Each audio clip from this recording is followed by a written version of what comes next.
बुलेटिनच्या सुरुवातीला एक महत्त्वाची बातमी पाहूयात। मंत्री गिरीश महाजन यांचा पालकमंत्री म्हणून उल्लेख करण्यात आलाय। सिंहस्थ कुंभमेळा या कुंभ पर्व पुस्तिकेवर पालकमंत्री म्हणून उल्लेख करण्यात आलेला आहे। नाशिकच्या पालकमंत्री पदाचा तिढा कायम असताना हा उल्लेख केल्यानं आता सगळीकडेच चर्चा होतीये। नाशिकच्या पालकमंत्री पदाच्या चर्चांना आता उधाण आलेलं आहे।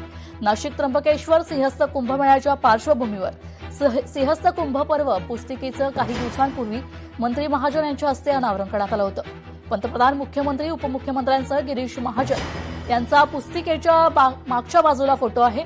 फोटोच्या खाली पालकमंत्री व कुंभ पर्व मंत्री गिरीश महाजन असा पुस्तिकेवर उल्लेख केल्यानं पुन्हा नाशिक पालकमंत्री पदाच्या चर्चांना आता उधाण आलंय। नाशिकच्या पालकमंत्री पदाचा तिढा कायम असताना गिरीश महाजन यांचा पालकमंत्री म्हणून उल्लेख करण्यात आलाय। आपले प्रतिनिधी महेश महाले आपल्यासोबत फोन लाईनवरून जोडले गेलेले आहेत।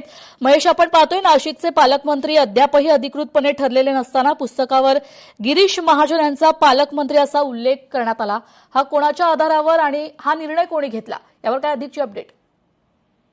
त्याचे अगदी खरंय। खरं तर गेल्या अनेक महिन्यांपासून नाशिक आणि रायगडच्या पालकमंत्री पदाचा तिढा कायम असताना सिंहस्थ कुंभ पर्व निमित्ताने छापण्यात आलेल्या पुस्तिकेवर मंत्री गिरीश महाजन यांचा पालकमंत्री म्हणून उल्लेख करण्यात आलेला आहे। नाशिक त्र्यंबकेश्वर सिंहस्थ कुंभमेळ्याच्या पार्श्वभूमीवर काही दिवसांपूर्वी मंत्री गिरीश महाजन यांच्या हस्ते या पुस्तिकेचं अनावरण करण्यात आलेलं होतं। यामध्ये फोटोच्या खाली गिरीश महाजन यांच्या फोटोच्या खाली पालकमंत्री व कुंभ पर्व मंत्री गिरीश महाजन असा पुस्तिकेवर उल्लेख केल्याने पुन्हा नाशिक पालकमंत्री पदाच्या चर्चांना उधाण आलेले आहे। मात्र दुसरीकडे अशी देखील चर्चा आहे की ही जी पुस्तिका आहे ती शासनाच्या वतीने छापण्यात आलेली नाही, तर सिंहस्थ कुंभमेळ्याची जी सहाय्यक समिती आहे, ती जी खासगी समिती आहे, तिच्या मार्फत ही पुस्तिका छापण्यात आलेली आहे आणि त्यांच्याकडनं हे पालकमंत्री पद जे आहे ते डाव टाकण्यात आलेले आहे। त्याच्यामुळे ही पुस्तिका जरी खरी असली किंवा सिंहस्थ सहाय्यक समितीने छापलेली असली तरी मात्र इतर शासनाशी कुठलाही संबंध नाही आहे। त्याच्यामुळे सिंहस्थ सहाय्यक समितीने ही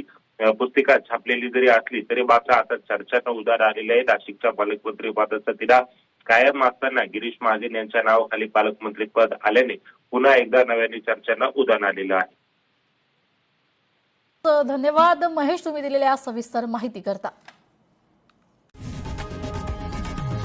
लोकशाही मराठी ऐका, पहा, जागरूक रहा।